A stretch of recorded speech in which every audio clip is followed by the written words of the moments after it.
Hi, and welcome to Rick's Corner. I'm your host, Rick Drasin. I'll make this very brief. I want to mention this man. He's a living legend. He's from Hollywood. He's a Hollywood stuntman. He's a grappler. He's a wrestler. He's a judo expert. He's got a history that goes way, way back to being the toughest man alive, and he really is. I've seen him take 3 guys out at one time. He's got a history on the set of things he's done to certain big-name actors when they got smart with him, and you have to Google that to see what it is, because I don't want to mention it. He's 85 now, and he's a guy you still wouldn't want to mess with. It's Judo Lebell, the world's toughest man. Now, I did this interview a while back, maybe a year ago, for Actors Reporter, and they gave me the permission to use it and to show it. So I want to run it now in its entirety. I'm not going to do a long intro on this, but it will speak for itself. Judo Lebell, 85 years old, still a legend, still hits the mats on Monday nights, just retired from stunts after doing 60 years of stunt work in Hollywood. Very well-known man. Everybody knows him. Everybody respects him from any age on. He's one of those kind of guys, and the nicest guy in the world. So watch this, and I hope you'll enjoy it.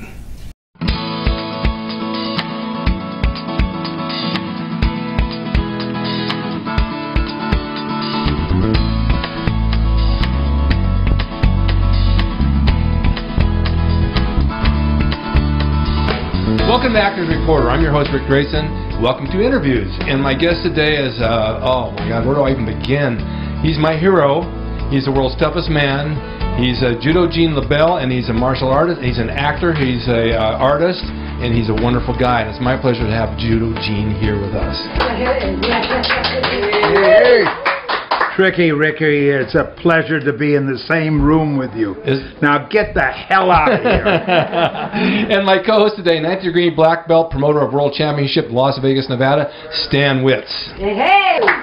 Now here we are. Hi, Gene. Stan the Man Witz. And don't forget the man part. I'm sorry, Stan the Man Witz. I should have said exactly that. Right. What do I know, right? Well, Gene, listen. I got to ask you a question. Your first years in wrestling, was this your first thing you got into as athletics? Was it wrestling? God, I did everything. Motorcycle riding, wrestling, right. boxing. As a kid? As a kid, you name the martial arts I did: Kempo, Shotokan, Taekwondo, Kung Fu, Greco-Roman, freestyle, Judo. Yeah, you did it all. But what sparked your interest in that? What gave you the passion to want to do something like that? Keep me out of trouble. Okay. Now, if when I'm in Las Vegas, I go to Stan the Man's dojo, right, to work out, and it's the best school in all of Vegas. Well, I have a couple of questions, because we know that you're martial arts, you're judo, you're a lethal weapon. I know this, and you're an amazing man with a huge heart, because I've called you on several occasions and said, gee, my PC went out. Okay, I'll meet you down at the guy. I'll fix your computer for you. You've done this for me. I said, my Honda's not working. I'll meet you down at North Hollywood Honda. I'll get it fixed for you. You've gone out of your way to really help me out with a lot of things. And you've also called me in on Stunt Work when they needed a bald-headed, very good-looking gentleman like myself. You know you did. And you got me work. Is that funny? I used to hire Rick when he had hair. Yeah, you did.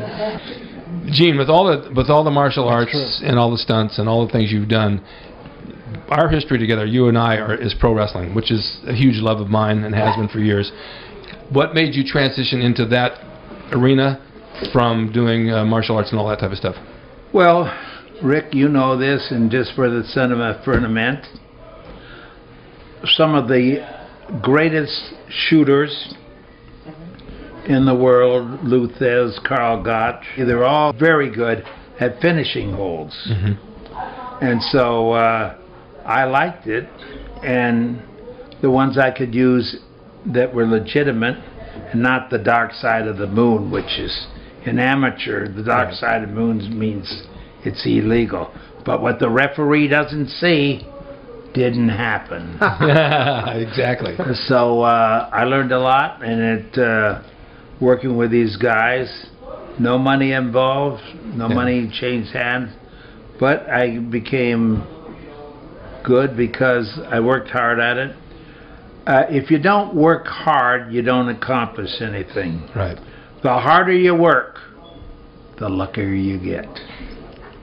Well, also, it's a transition because it's a different type of work.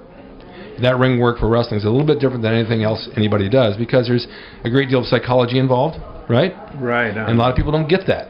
Well, I had a little financial interest in the Olympic Auditorium. Right. And you couldn't be a owner, even a small percent owner, and still box, wrestle, or anything like that. So I wore a mask, and so nobody would know me.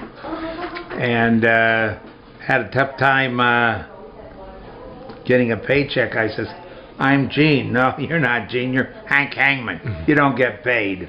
But about the Olympic Auditorium, that's years ago. They're doing a thing on the building, which is the Olympic Auditorium. It is built in finished in 1927 for the 32 Olympics. And it was world famous. On the way over here, and there was actually a couple things I didn't know about you, and one was that you've been in over 1,000 movies. Right on. Can you name a couple? I mean, can you name all 1,000 of those? Yeah, all every one of them in detail. I could name 950. Anywhere from Raging Bull to, I worked with Bob Hope, Jack Benny, Clint Eastwood.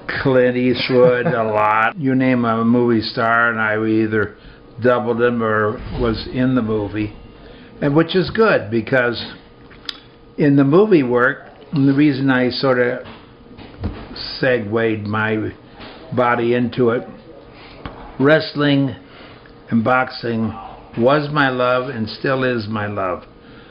But stunt work, you make a lot more money. I make 6 figures in residuals every year. That's not bad. That means when they play it over again. I got a lifetime of insurance. And the way I insult people, I have to have insurance. Did you use a chokehold in wrestling as a finishing move, or did you use something else? It depends. You grab what you're lucky enough to grab. Well, you know, today everybody has a signature move, a signature finish. I did arm bars and I did chokes. Okay, that was my question. And whatever works. And when a hangman, I used to grab a noose and put it around. What do you call that? Oh, that's right, you had the noose. What did you call that technique that you know, when you wrap your legs around the person, you start doing front rolls? You both probably know that one. Oh yeah, that's I love it. The guy just kind of flips around like a fish. Yeah, he puts me. He gives me names one of the holds in his book after me. Yeah. Yeah. Is that a short arm scissors? No, it's like something to do with the groin. You hook the leg, key lock your legs, put his head in between, and you roll him around till he's unconscious. What you're doing every time you roll, you're tightening the neck, and you put the blood stops flowing to the head, and they go to sleep. Yeah. And then you go through their pockets. Not me, because I wouldn't do anything like that. You got any money on you? I got to show them the technique. How did you get into stunt work? Was it through the wrestling, through the Olympic Auditorium? Yes, I did. I started wrestling in 1955 professionally, and they wanted a couple of wrestlers, and then I was not only a wrestler, but I was a tumbler. Right. And so I got the job, and they paid me really good, and so I wrestled, and I did stunts, and I had a program on Channel 13 and 22 and 34. Yeah, KMEX. The Spanish all channel from the Olympic Auditorium, remember? For 15 years, and the fans didn't know that I did stunt work, and the stunt work people didn't know that I did wrestling. Once people get to know you, then you get a job doing an announcing. I did on Raging Bull. I played an announcer of this fight, and there's a big riot. So the stunt coordinator hired me the next day to play a stuntman throwing chairs at myself, POV with the camera in the ring. Right. And so that was So I got 2 paychecks, and when the residuals come around, 2 different residuals. Exactly. And then you refereed a lot on TV? I refereed boxing, I refereed wrestling.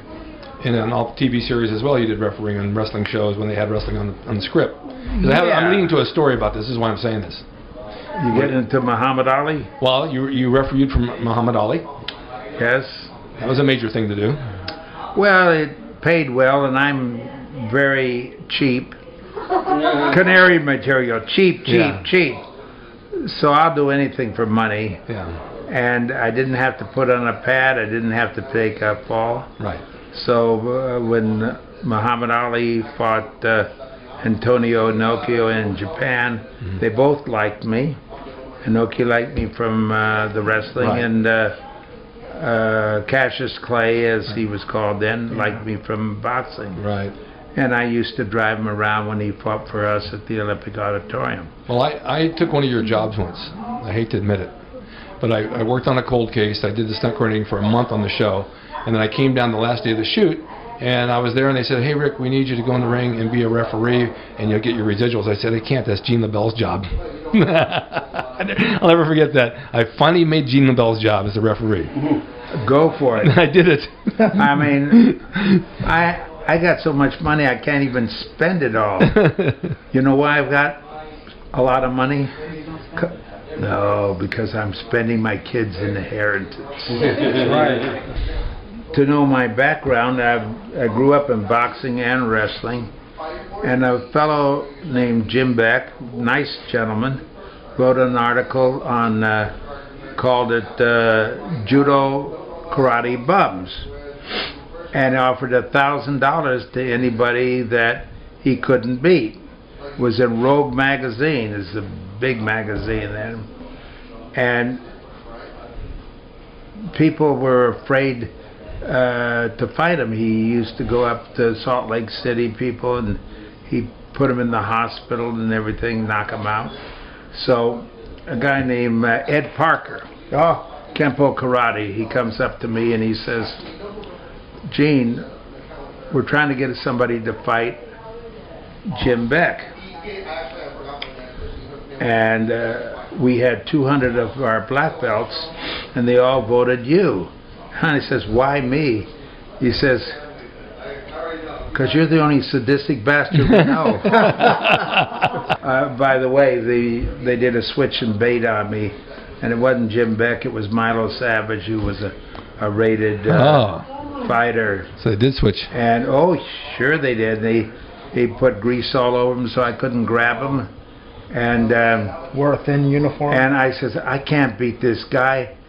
And all of a sudden, in the 4th round, he went flying in the air, and his neck jumped right at me in my hands, and I was holding him so he wouldn't fall down. And I says, my God, what am I doing? And I whoop, ole, and an accident. Accidents happen. Naturally, it was an accident. Absolutely, I've seen it. And he was unconscious for 20 minutes. And on the way out, a guy had a knife, and he went like this to stab me. And I says, Jesus, it's not Thanksgiving. What's he doing? And so I went to cover myself up. I parried the knife and got the hell out of Dodge. Wow. And went to the dressing room and got out. And they were tearing up the place inside there. In Salt Lake City, they were unhappy with the outcome, and a lot of money exchanged hands. A lot of money. But, you know, Gene has done a whole lot of, I mean, he's gotten awards for everything. I mean, literally. I mean, everything. He's trained some of the top people in martial arts. As we were talking earlier about this little guy that put too much starch in my shirts, Bruce Lee. Yeah. He worked with me, and yeah, it was one of those big actors that actually introduced you and I. Who was that? Chuck Norris. Good guy. He worked with me for many years. Chuck is one of the nicest actors and people that I've known. They did a roast on me, and he talked about me very well. Lied a lot, but there was some truth that was kind of stretched. Now, for you people, if you ever get a chance to run into Chuck Norris, he's an amazing guy. No, he's a classic in his field and a legend in his own time. Him and Bob Wall. I mean, Bob Wall and Chuck are probably best friends, and I'll never forget the time I went to work out with Chuck and Bob, and their normal workout is like running around. We went to a closed college in Tarzana, California. Yeah. And that's where Bob lives. Yeah, and Chuck actually used to have a house there too. And I'll never forget going around. My son at the time, my stepson, he was, football player, 18 years old, just top of his conditioning. And Chuck and Bob are both at least 10, 12 years older than I am. And about the fourth or fifth lap around the track, and that, mind you, they're going up and down the bleachers on every single, and colleges have more entrances to bleachers than high schools. And I mean, about a mile and a quarter, I mean, I'm like losing it. And even my stepson, who's a great, football player, he couldn't keep up. And Chuck and Bob, they're just like, then he broke a sweat. No, those guys are amazing. Have you ever been to Chuck's, any Bob's parties at his house? Yes. Yeah, yes, I went there for a couple of them. But very nice guy. And Chuck, too. I went to the movies with Chuck. He said, come on, we're all going to the movies. He treated everybody. That's the kind of guy he is. He's a classic. He is. He's a really and he spoke very highly of Gene Lebell, by the way. It's amazing. Chuck, he's got he's subject to being choked. It's coming around. With all kidding aside, there's good guys and bad guys, and Chuck's one of the good guys. And Bob, I have a lot of fun teasing him because, in case you never heard of the name, and he, besides owning Wall Realty, he was in Enter the Dragon. He played the villain in Enter the Dragon. Scar on his face. Oh, that's right. And he's that's a funny little story. They told me I can be in Enter the Dragon, and the little Chinaman said, hey, he wanted you to be the dragon, right? No, he wanted me to go to Hong Kong and work in the movie. You make $200 a week, and I was making over 1,000 working these spaghetti westerns here. Okay, Stan, what's some of your memorable moments with Gene? Well, some of the memorable moments with Gene are moments that I don't really remember. Neither does he. It doesn't matter. Neither does he. You know what? I was Mr. Macho Karate Guy when I first met him. Yeah. Right? And it's like, everything was a stand-up. Everything was a stand-up fight. I thought I could just about beat just about anybody, and then I met Gene. And I mean, just his handshake alone hurt. Everything about this man hurts. Yeah. But can I ask you something while we got, if I can, what do you think martial arts, as a whole, in all seriousness, what do you think martial arts does for kids today? Keeps them off the street. Okay. It's great. Anytime the kids now, they're always with something with a texting. Yeah. They're looking at television. Man, here I was telling my fiance on the way here from Las Vegas. I was talking about him, and he's probably short of Gene. This guy is one guy I would never ever miss with. Ever. He's probably one of the toughest men I've ever seen in my life. I can remember back even when you're one of your first schools, when we probably won't mention any names, when that real famous UFC fighter came in, got real cocky in your studio when you were getting ready to close your class out. Yeah, we finished him off pretty quick. Yeah, we did a lot of them. But we did a lot of them. Yeah, I'll bet. Yeah. Anyway, Sensei Gene, I know Sensei Gene is 35 years already, almost like a 35.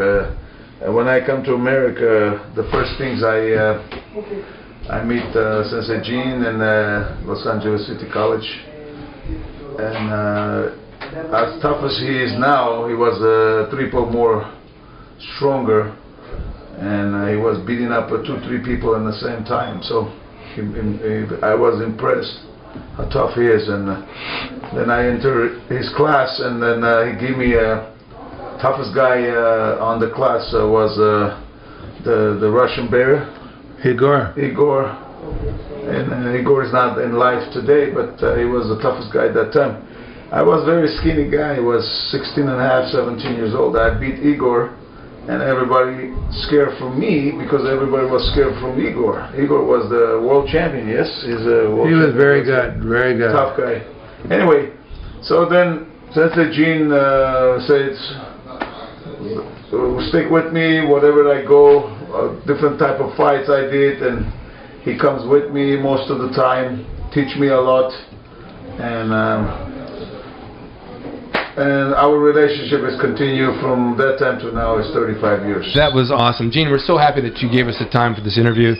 You're an interesting man, and it hasn't stopped yet. You got another 100 years to do more, and we'll come back and talk about it every so often.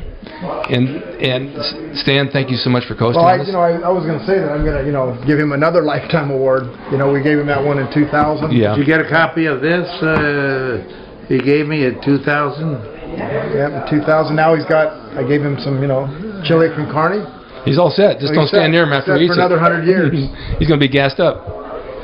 Thank you so much for watching Actors Reporter. I'm your host, Rick Drasin, and please enjoy this interview. It was awesome just being here with the legend himself, Gene Lebell. Thank you so much, and thank all of you for watching.